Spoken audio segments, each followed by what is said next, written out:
So going forward from there, I'd like to direct the next question to Ben as to how would you advise your clients with recommended credit policies in order to tackle the pandemic situation?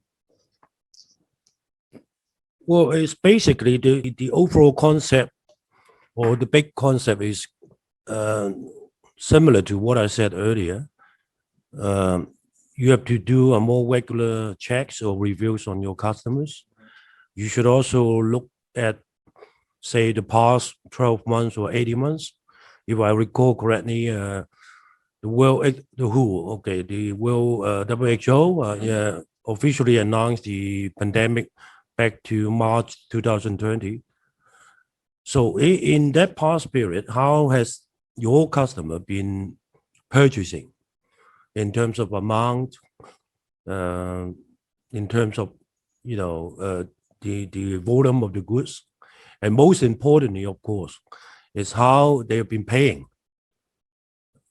So basically, it's about payment pattern, payment habits.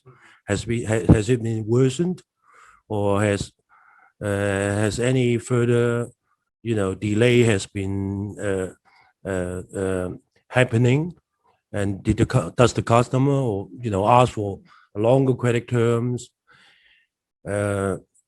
So basically, you have to review and see, as my partner Vasenso said earlier.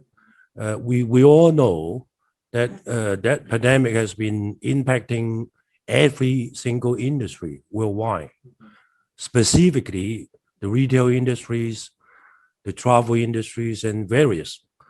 And even with the government support, I would like to add that it doesn't mean anything. It may support you, like Hong Kong. We have the, government support, paying a certain amount of salary, to support the employment. However, we're talking about 2 tranches, and after that, what happened? And even if you look at Cathay Pacific, the Hong Kong government also invested heavily, being a shareholder. But we all know that their revenue dropped to, say, 1% or even less than 1%. And how can they survive if the pandemic situation continues? And that explains why I mentioned earlier about the vaccine passport. It's probably the future in the coming 1 or 2 years, because there are a lot of specialists.